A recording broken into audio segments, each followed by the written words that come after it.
Why would a woman obey phone commands from a stranger to strip search an innocent employee?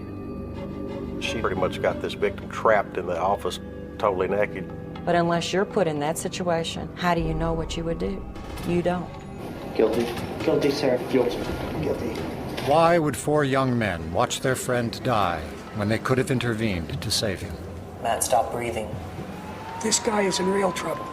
You call 911. I had it typed into my phone. All I had to do was press the green button. I hit the red button and canceled it out. When good people do nothing, evil prevails. How could soldiers with good service records suddenly descend into barbaric behavior? Sometimes you cross a line, and it's a thin line at any time that can be crossed by anybody if placed in certain conditions. The answer to these questions can be found in the human behavior experiments. Hands off the door. Hey, I don't want anybody left. Your bed and your clothes in prison.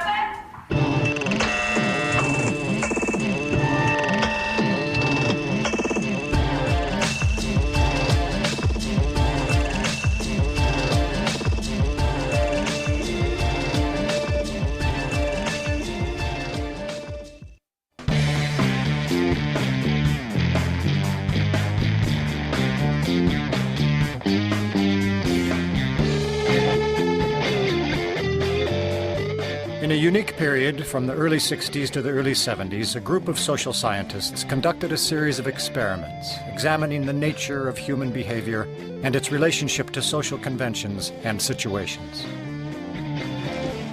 In this setting, I allow things to be done to me that I wouldn't allow in any other context. The dentist is about to put an electric drill into my mouth. In this setting, I willingly expose my throat to a man with a razor blade. Stanley Milgram, one of the most influential social psychologists of the time, was particularly fascinated with the dangers of group behavior and blind obedience to authority. What is there in human nature that allows an individual to act without any restraints whatsoever, so that he can act inhumanely, harshly, severely, and in no way limited by feelings of compassion or conscience? These are questions that concern me. But he might be dead in there. The experiment requires that you continue, teacher. 330 volts. The experiments that Milgram and others conducted were controversial, and for ethical reasons may never be conducted again. Yet the results of those experiments remain groundbreaking, profoundly revealing about the tensions between the individual and society, and increasingly relevant to contemporary life.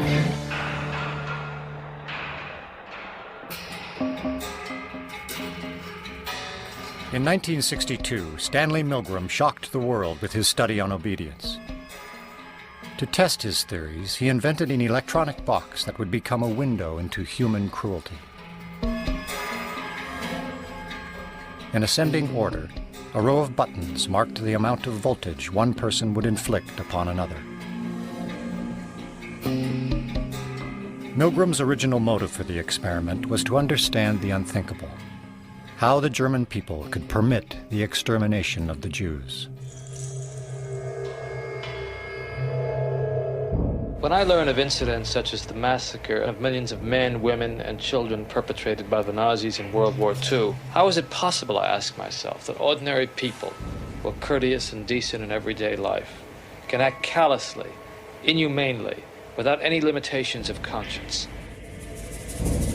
Now, there are some studies in my discipline, social psychology, that seem to provide a clue to this question. The problem I wanted to study was a little different. It went a little bit further. It was the issue of authority. Under what conditions would a person obey authority who commanded actions that went against conscience? These are exactly the questions that I wanted to investigate at Yale University. It is May 1962.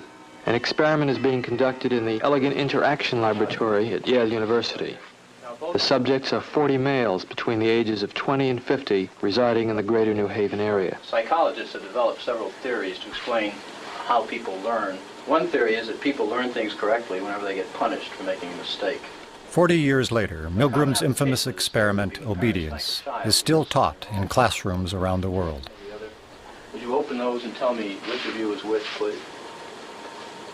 Teacher. Learner. All right, now the next thing we'll have to do is set the learner up so that he can get some sort of punishment. What inspired Milgram, I would say there were a number of factors. One of them is he was very ambitious. He wanted to make a mark in social psychology.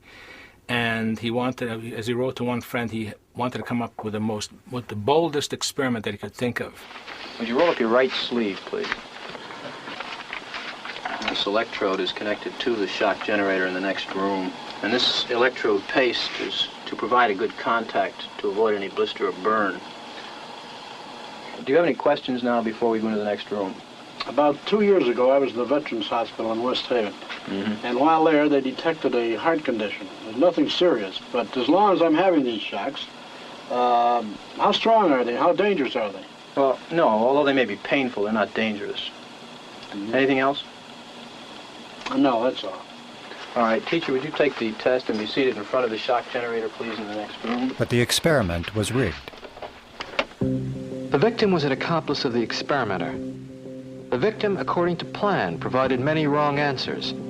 His verbal responses were standardized on tape, and each protest was coordinated to a particular voltage level on the shock generator. Now, as teacher, you were seated in front of this impressive-looking instrument, the shock generator.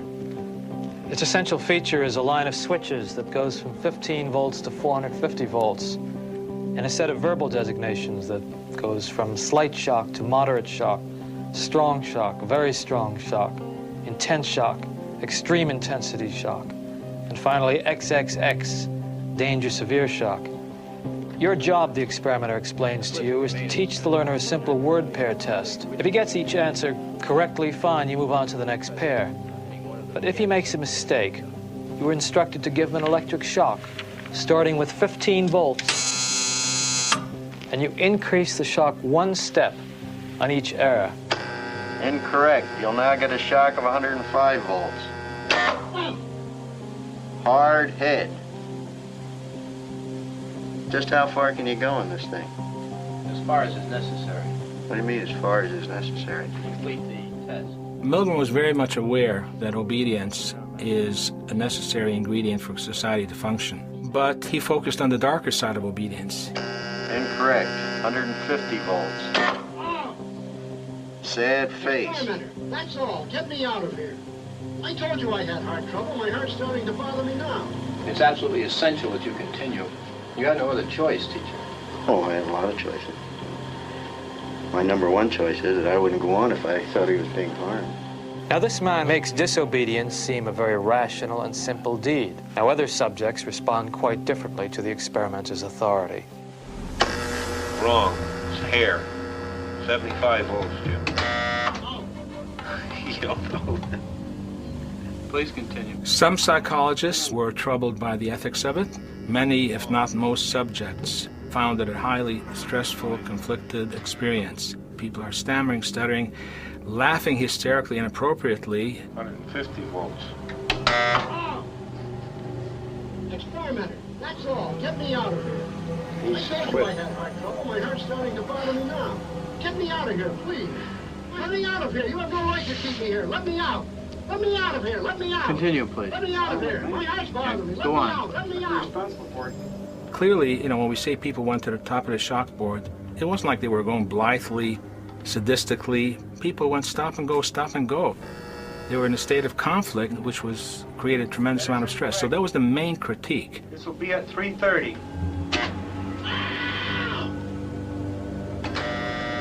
As his voice began to show increasing frustration, so did I.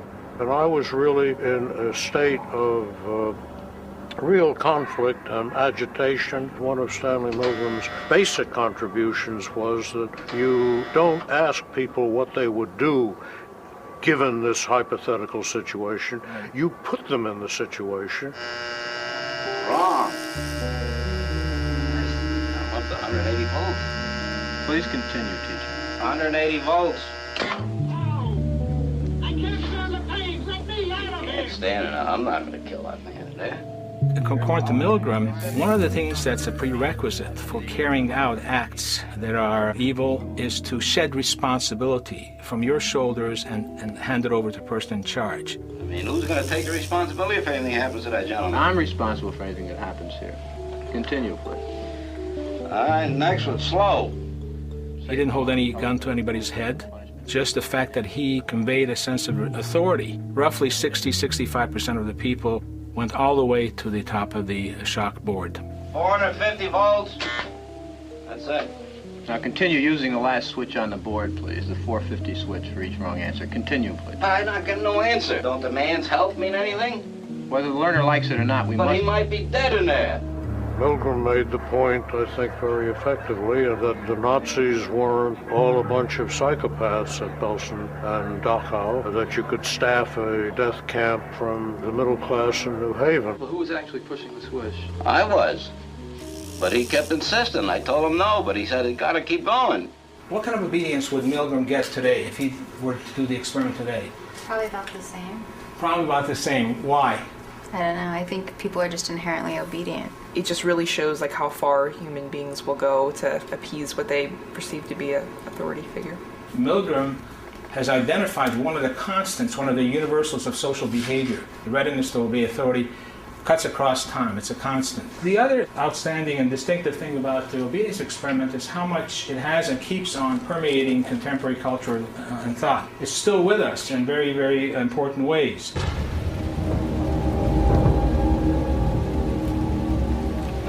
A series of strange events recently confirmed Milgram's theories about obedience. Targeting fast food restaurants across the country, a con man telephoned restaurant managers and convinced them to strip search and sometimes sexually abuse their employees. The mystery is not in the con man, but in the victims. Why would they obey? This person was so convincing, people saw him as a legitimate authority. I think we have probably the closest thing that we have to a Milgram experiment today in these strip searches. The most famous of these incidents took place at a McDonald's in Mount Washington, Kentucky. There was a videotape security camera had filmed. We didn't hear what the instructions were, but due to the actions that were had taken place, what the victim was doing in the video and stuff, it was pretty evident what each instruction was. An anonymous caller pretending to be a police officer told the assistant manager that an employee had stolen some money. He said, "I'm Officer Scott," and he said, "I'm with the police department. I'm investigating a complaint." It went directly from a theft into a drug thing. So I was asked to search her clothing. You know, he would tell me, take her shoes, click them, take her shirt, shake it out.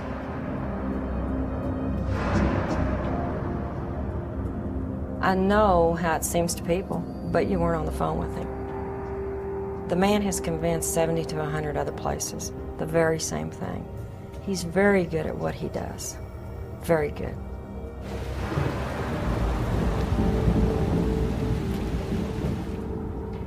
He sounded like a police officer. And I'm thinking, okay, you know, I'm doing what I'm supposed to do.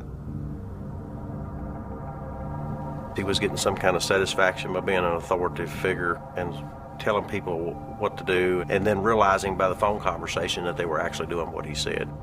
He's telling me that I needed to get someone to sit with her while he goes and gets somebody to come in to pick her up. The caller then asked the manager if she was married or had a boyfriend. She said that she had a fiance. Then the caller asked if she could have her fiance come to the restaurant and assist her with the strip search of the victim. He says, well, why don't you have him come up and sit there? I mean, you can trust him. So called Wes, my fiance, we were going to get married, and asked him if he would come up. The manager goes about doing her duties of running the restaurant and leaves the fiance there in the office, and then the caller starts giving instructions over the phone of things that he wants the victim to do and what he wants the fiance to tell her to do.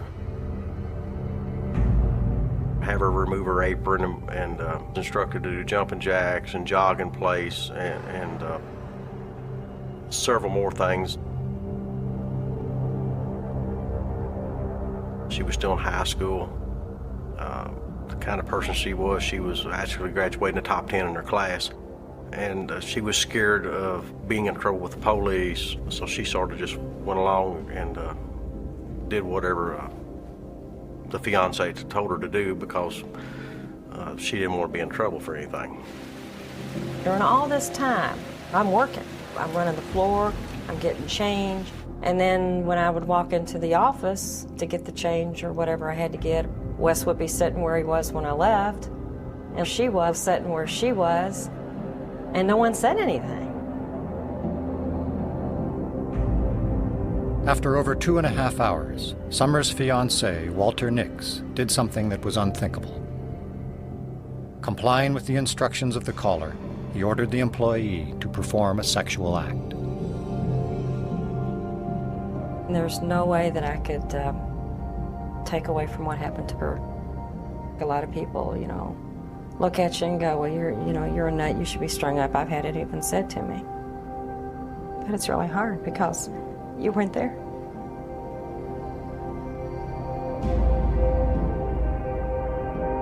The Milgram study showed us that most people would do that. If you structure the environment such that, you provide all the authority and the commands, just anybody might do this. But I do think this sounds worse.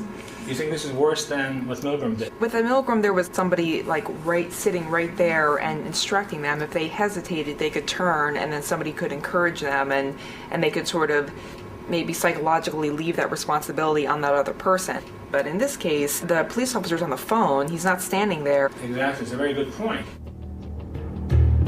You look back on it and you say, I wouldn't have done it. But unless you're put in that situation at that time, how do you know what you would do? You don't. You don't. Over 60 other people did exactly as Donna Summers did.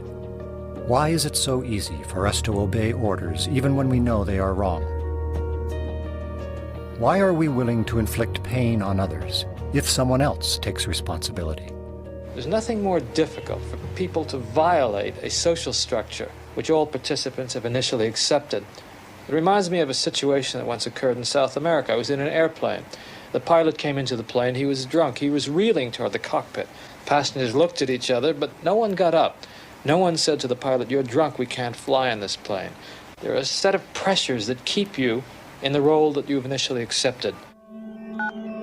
What pressures would keep a friend from calling for help even when it was a matter of life and death? In 2005, 4 fraternity brothers watched and did nothing to help as their close friend, 21-year-old Matthew Carrington, died in front of them. I'll live with the consequences of behavior for the rest of my life. My actions killed a good person. Nothing I can say here today will bring back Matthew Carrington or lessen the grief that his family feels. His death was preventable, and I will live with the guilt for the rest of my life. Why did these 4 boys do nothing?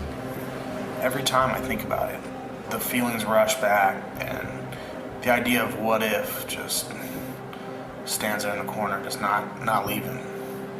It's always there. I had no doubt that if I would have known I know now that I could have stopped it. This story is not unique, but it raises a question. Is there something in human nature that can keep us from helping? In 1964, 38 New Yorkers watched through their windows as one of their neighbors was brutally murdered. Her name was Kitty Genovese, a 28-year-old woman. The Genovese incident where a young woman coming home late at night from her work was assaulted by somebody who was one of those random, crazy people. Kitty was running up the block, and Winston Mosley ran after her until she reached the midpoint of the block, almost directly under this street light. Mosley caught up with her and stabbed her 4 times in the back. Her screams were loud, unmistakable, and reverberated throughout the entire area. Lights went on in the windows around the courtyard, so we know that people were seeing this. Nobody called the police. Somebody who lived on the 7th floor opened his window and yelled out, "What's going on down there?" When Mosley heard somebody yelling out, he ran back to his car. Kitty was still alive. She managed to get up. She staggers around the corner here, still screaming. People in that building heard her as well, and she collapses inside this hallway. There's one apartment above there. It was occupied by Carl Ross. Carl opened his door at the time that Mosley returns, and he saw the second attack taking place. And he did nothing. After stabbing Kitty another 8 times in this very hallway, the killer ran away, leaving Kitty to bleed to death. Eventually, a neighbor called the police, but it was too late. Kitty died before the ambulance could get her to the hospital. That shocked the city. Now, it's not that a person got murdered that shocked the city. That happens, sadly. It's that a person got murdered and her neighbors watched and nobody did anything. Bibb Latney and I, we read about the murder, as did everybody else. Here we were 2 young social psychologists starting our research careers. We knew about Stanley Milgram's set of experiments on obedience to authority. And we started to think about, in an offhand way, what could have produced the Genovese effect. Perhaps Kitty Genovese might have been alive today if fewer people had seen her. There were perhaps 38 people who could have responded, but each were looking to see what these other people were doing.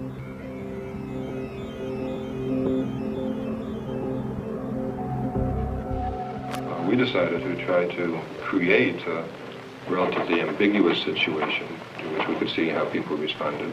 We thought that one kind of thing that comes up that's often hard to tell whether it's a real emergency or not has to do with fire.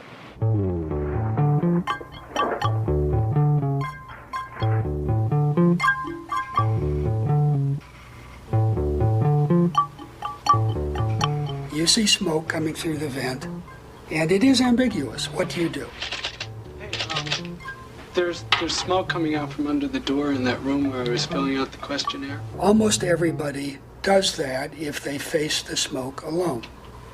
Now let's have you face the smoke with 2 strangers.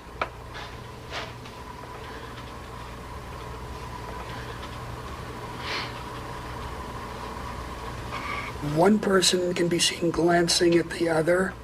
The other is continuing to fill out the questionnaire. It's getting a little more smoky in the room, but nonetheless, you stay in the room. By and large, people surrounded by people who react as if there's nothing wrong don't respond. Everybody sees the other people not reacting, so they create a definition of the situation. No emergency.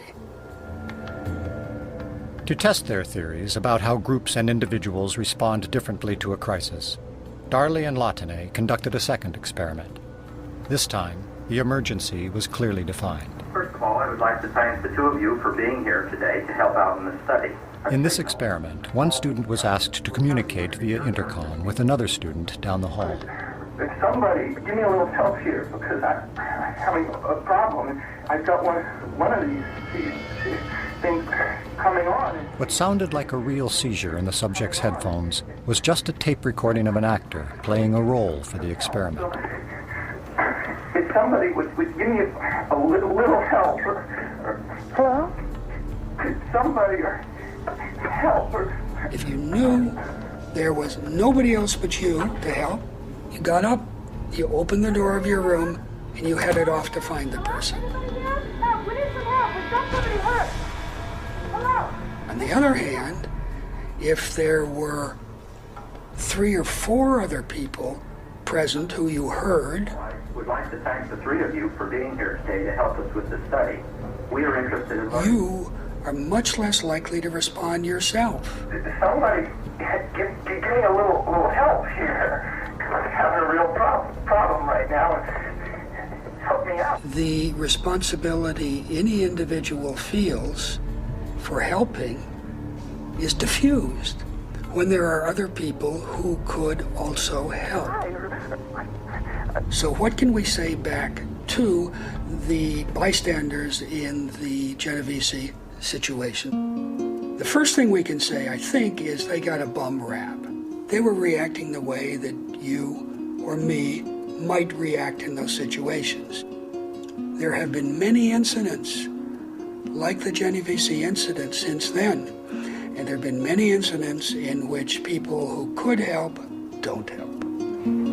The children are not professional actors. They agreed to participate in an unusual study. Wide with microphones and filmed from an observation point high across New York's 6th Avenue, they will be sent out to ask a simple question. Will you help me? Excuse me, I'm lost. Can you help me, please?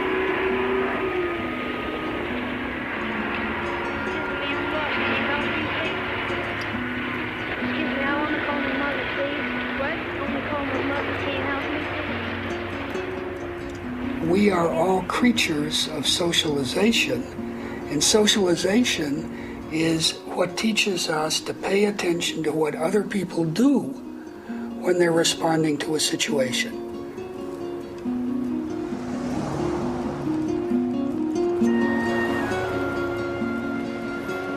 I can remember when I first heard about the study, Psych 1. I was like, wow, that is ridiculous. How can someone see something happening that they know is wrong, that they know the person standing next to them knows wrong, but not take an action?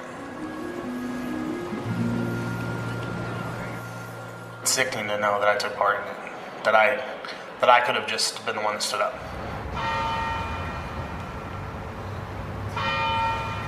A makeshift memorial of flowers and candles is placed outside the Chi Tau fraternity house for Matthew Carrington. Police say the 21-year-old Chico State student was in the basement of this house taking part in a fraternity event at 5 a.m. Wednesday morning when his body gave out. Matt didn't have to die that night. Could have all been so different. Could have all been from the very beginning when they were all down there.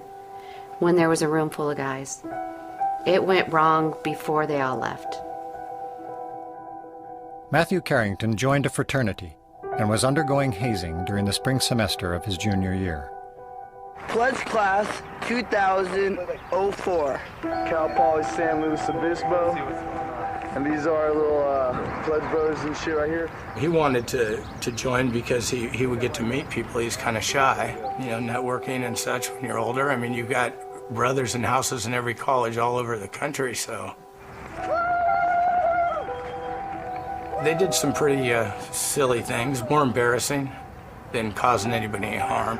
Like wearing a miniskirt out in the intersection or switching your t-shirt with a homeless guy and putting his shirt on. But it was nothing that was gonna get anybody hurt. Oh, isn't that sweet?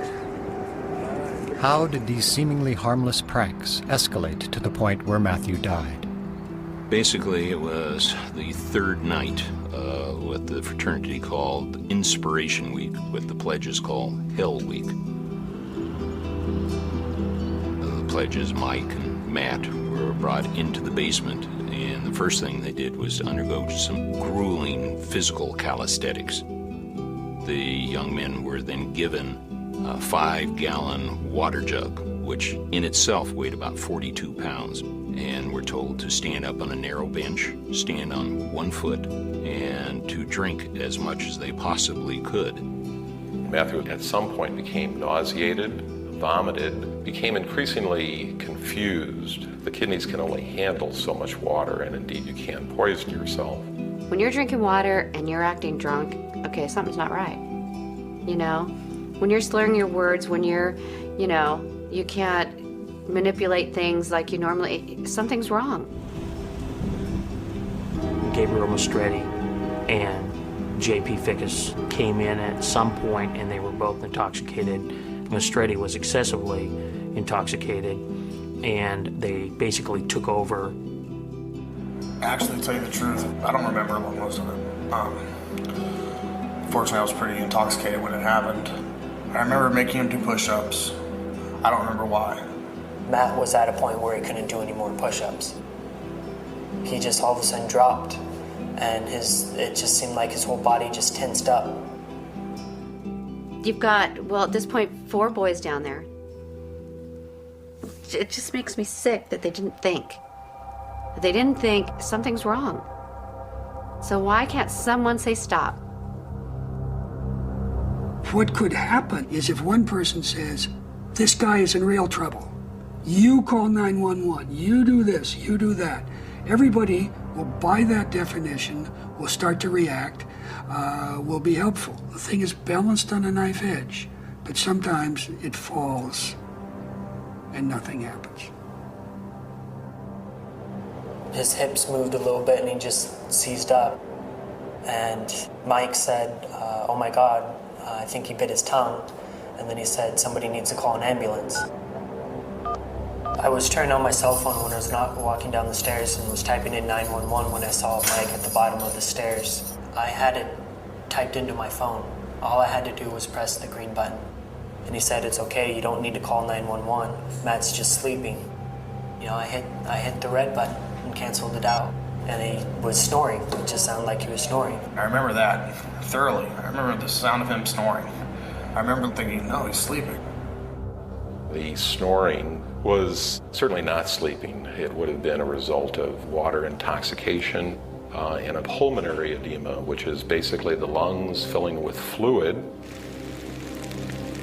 Approximately an hour after he had been left to sleep it off, he was not breathing. They do nothing for an hour while they have him lay there. Then they realize he's not breathing. Then all of a sudden it's like, call 911. Well, God, at this point they do, but at this point now, it's too late. Matthew was pronounced dead approximately 27 minutes after arrival in the emergency department. When we got there, they took me and Debbie in the back, and we were still hoping that when they pulled that sheet over his head, it was going to be another kid, not yours. Just as bad as that sounds, there was just a chance it wasn't our son. And as soon as they pulled the sheet up and you seen his hairdo, you knew it was him. And she's screaming, no, not Matt. Not Matt.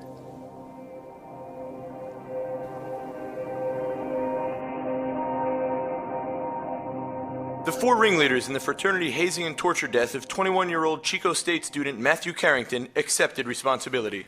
All 4, some through tears, pleading guilty. Guilty. Guilty, sir. Guilty. Guilty.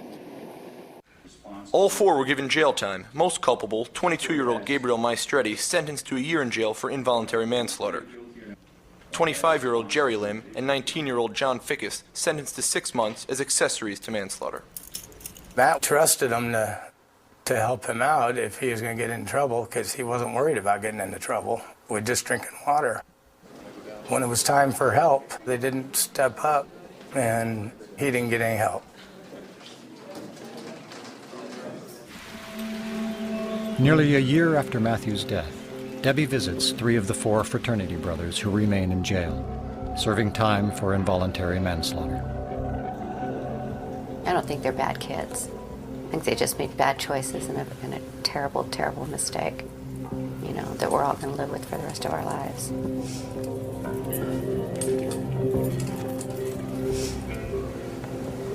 It's just too hard.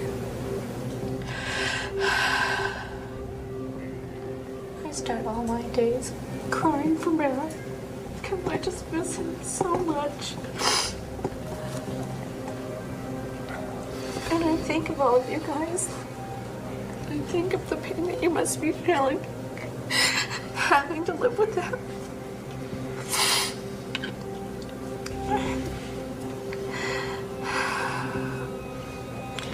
For like the whole year, it was just one day being played over and over, that night being played over and over again in my head. I find it hard to forgive myself.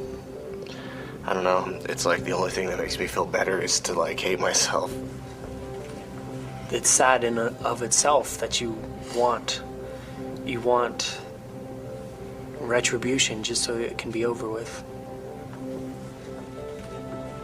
What it's hard for us to realize is the power that situations have over us to cause us to act in certain ways. It was not the case that they had been horrible moral failures. It's the case that they're like the rest of us, caught up in situations, influenced by the situations, reacting. I believe that there's all different kinds of people, and that a certain kind of people take charge in situations. Unfortunately for Matt, none of us were the type of person who took charge and told people what to do. We just found ourselves looking at each other, waiting for someone to step up, and nobody did.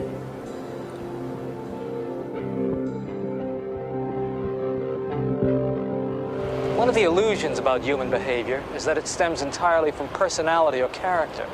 But social psychology shows us that often behavior is dominated by the social roles we're asked to play. This point is driven home with particular force by a study carried out by Professor Philip Zimbardo at Stanford University. Professor Zimbardo created a prison situation in which ordinary people were asked to play the role either of prisoner or of warden.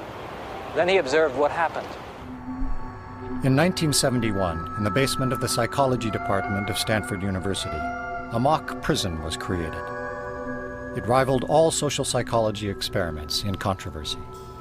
Shortly after I finished this Stanford prison study, Milgram embraced me and said, "I'm so happy that you did this." He said, because now you can take off some of the heat that he's had to bear alone of having done the most unethical study. Although this experiment is over 30 years old, its enduring power has been underscored by the events at Abu Ghraib. When we got to Abu Ghraib, it was eerie. People were being told to rough up Iraqis that wouldn't cooperate. I mean, they're torturing, they're abusing detainees. You're looking at the situation thinking, they've condoned this, but why? And if it wouldn't have been for those photos, no one would have ever believed what was going on over there.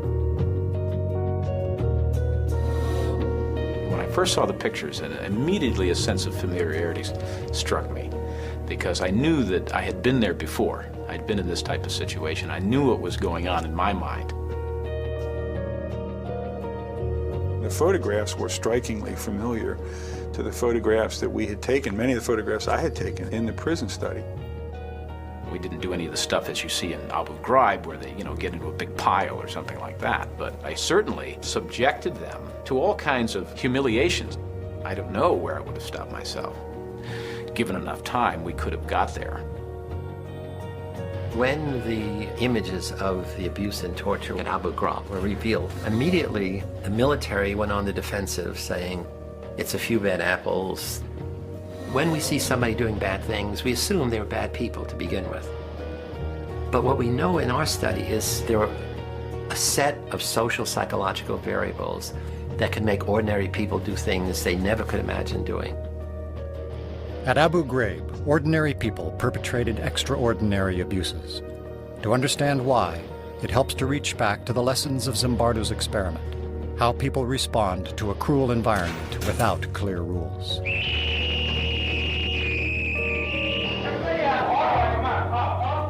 I think he and everybody else who came down into that situation got caught up into that situation. And the sense that this was an experiment, that began to fade away. It became just life. We frankly didn't anticipate what was going to happen. And we tried to really test the power of the environment to change and transform otherwise normal people, much as Milgram had changed or transformed otherwise normal people in an obedience situation. We wanted to do it in a prison-like situation. Over 70 men volunteered for Zimbardo's experiment. And they completed a battery of psychological tests. We picked 24 who were the most normal and most healthy, Half are going to be guards, half are going to be prisoners. And it's like flipping a coin. And heads, this one's a guard, this one's a prisoner. So at the beginning, there's no difference in the kinds of people who are in your two groups.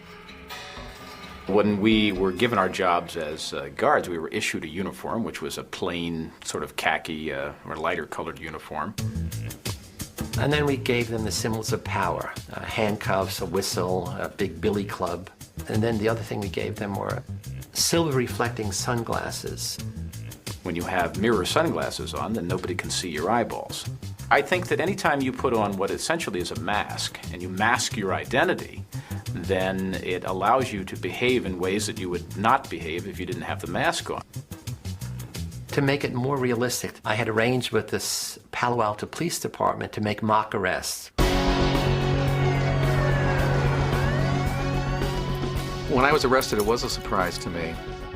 I didn't think I was going to be brought to an actual police station. I didn't think I was going to go through a booking process. The guards then put a blindfold on them, stripped them naked, and then they put them in dresses, smocks with no underpants. Each had a number that replaced their name. They had to know the number. They could only be referred to by that number. And they had a chain on one foot, which was put there to remind them at all times of their loss of freedom. So all of these things produces a sense of being dehumanized.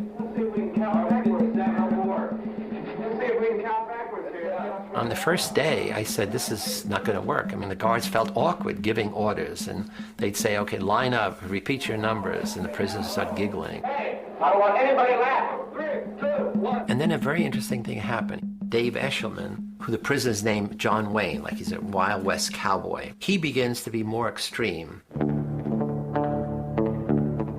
I decided that I would become the worst, most intimidating, cruel prison guard that I could possibly be. I want to see in the future that you do work when you're told.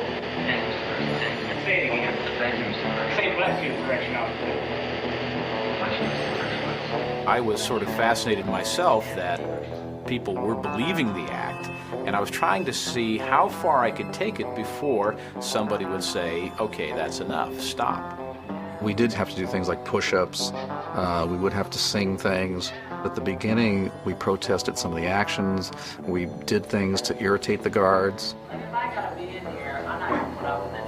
So the guards' authority was challenged right off the bat. And the guards had to decide how they were going to handle that, and they had to decide it without our input. I mean, again, this was not a Milgram study in which we were standing over them telling them what to do.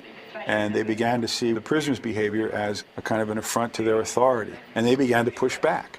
We would ramp up the general harassment, just sort of crank it up a bit. Nobody was telling me I shouldn't be doing this. The professor is the authority here. You know, he's the prison warden. He's not stopping me. This is unbelievable.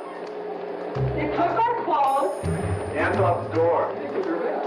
There was the first evening a kind of rebellion that took place. The prisoners rebelled. They barricaded themselves in their cells and said, we refuse to come out. They took off their numbers. They didn't want to be de-individuated. They started cursing the guards to their face. And the key turning point was the guards began to think of them as dangerous prisoners. And so the guards formulated a plan to use fire extinguishers, took the doors down, dragged the prisoners out, stripped them naked, and essentially broke the rebellion in a purely physical way.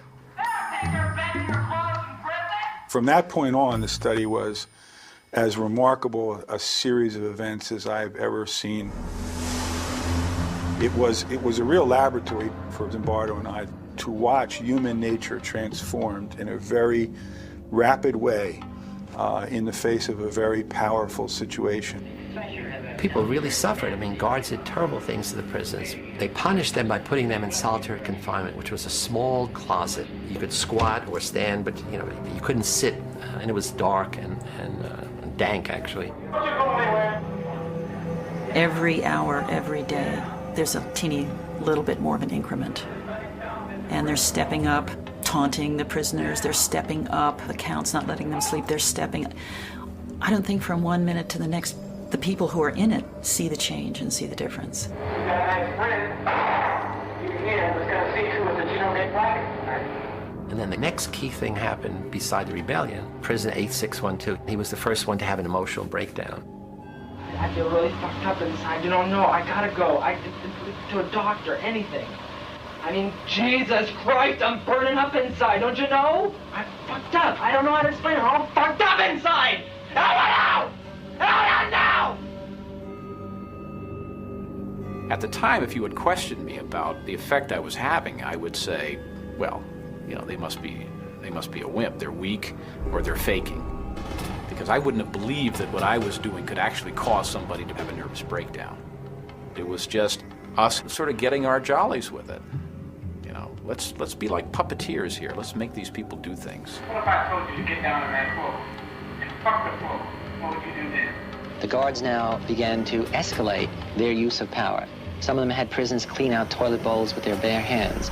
They now taunt, humiliate, degrade the prisoners in front of each other, and they exert arbitrary control over the prisoners. They keep thinking of more and more unusual things to do.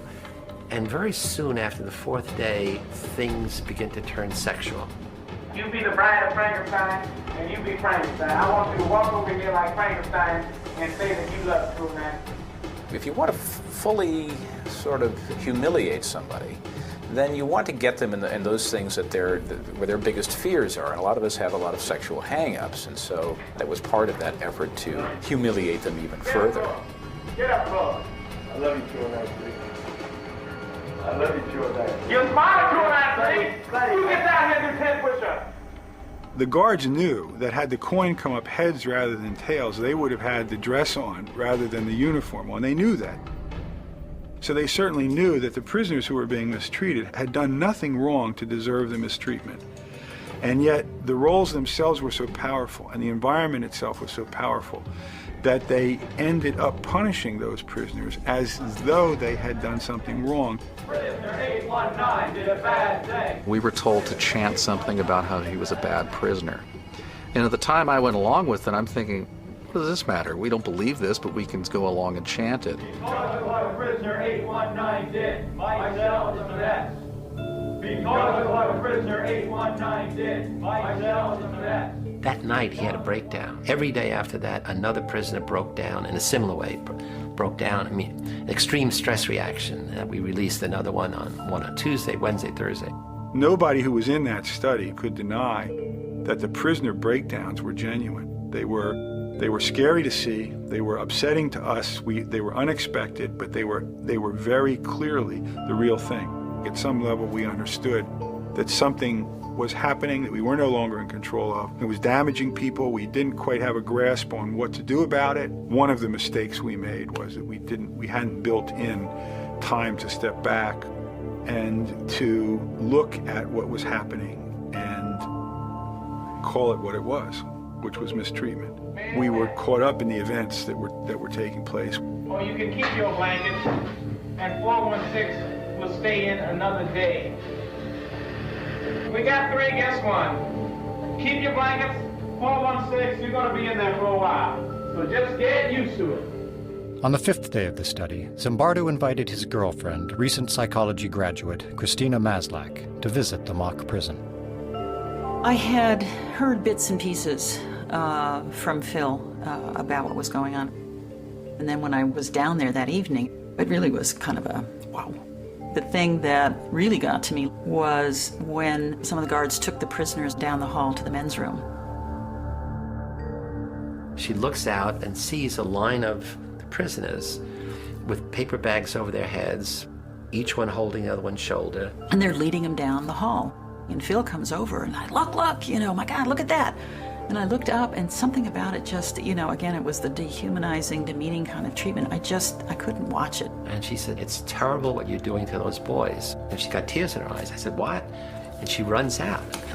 And I'm furious. I'm saying, look, this is, I run outside, we have this big argument. I'm saying, look, this is dynamics of human behavior. Look, it's fascinating, the power of the situation. So I'm giving her all the psychological basis and what kind of psychologist are you? You don't appreciate this. And she said, I don't understand. You're a stranger to me. I don't understand this. How could you not see what I see? I mean, you're a caring, compassionate person. I know you from all of these other things. Something's gone wrong here. And then the next thing she said, which had an equally big impact, is, I'm not sure I want to, have anything to do with you if this is the real you. And that was like a slap in the face, because what she was saying is, you've changed. The power of the situation has transformed you from the person I thought I knew to this person that I don't know. And at that moment I said, wow, you're right. We got to end it. After only 6 days, Dr. Zimbardo shut down his experiment. What makes this study interesting, and what makes the Milgram study interesting, it's really about the transformation of human character. People can be seduced into doing things they never thought they could. There are interesting parallels that are coming up now with Abu Ghraib. At Abu Ghraib, standard operating procedures were changed. Normally, military guards are supposed to protect prisoners.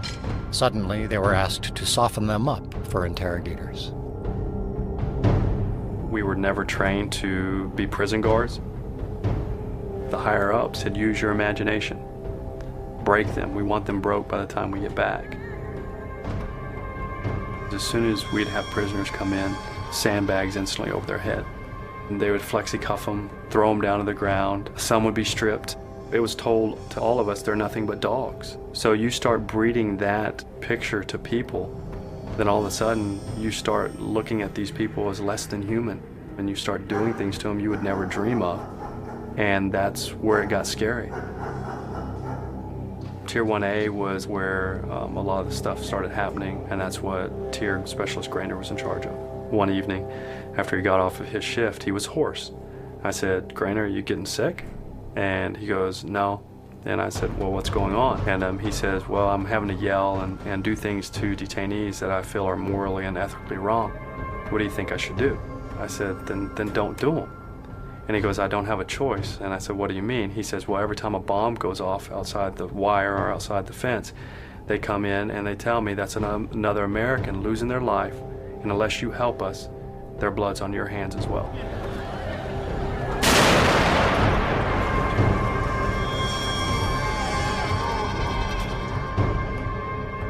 So early on in October, what I saw whenever I walked up to the tier was 2 soldiers that I had no idea who they were. They had 2 naked detainees handcuffed to prison cells.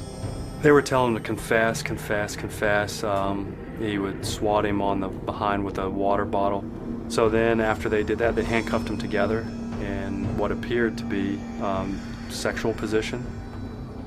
I've never been trained in an interrogation, but I definitely didn't think that this is the way interrogation should be.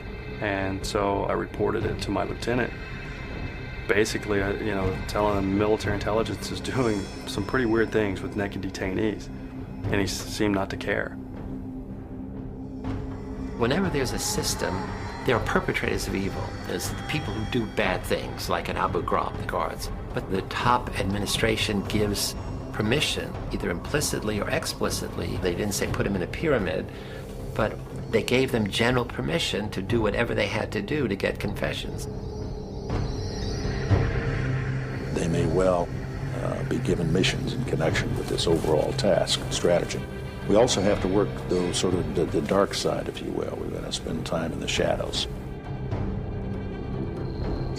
I can't think of a worse thing for somebody who is in charge of an environment like that, or in charge of people who work in an environment like that, to say, it's time to take the gloves off and go to the dark side.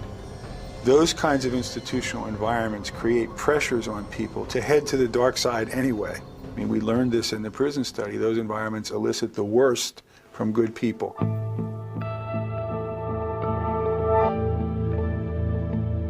My guess is that 99.999% of our armed forces behave admirably at all times. But it's like the rest of society. There will be a few bad apples that will conduct themselves in ways that we're not proud of.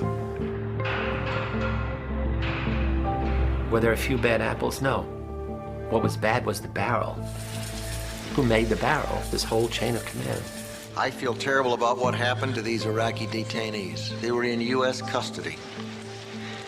Our country had an obligation to treat them right, to treat them as human beings.